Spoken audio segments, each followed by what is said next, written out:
वन्दित सुन्दरि माधवी चन्द्र सहोदरि हेममयी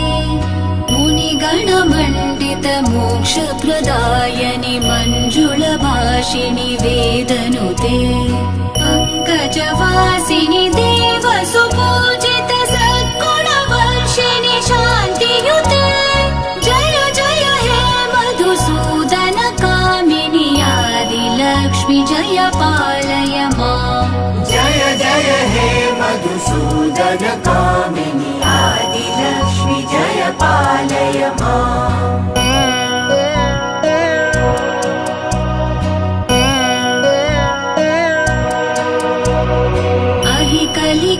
कलिकल्मषनाशिनि कामिनि वैदिकरूपिणि वेदमये क्षीरसमुद्भव मङ्गलरूपिणि मन्त्र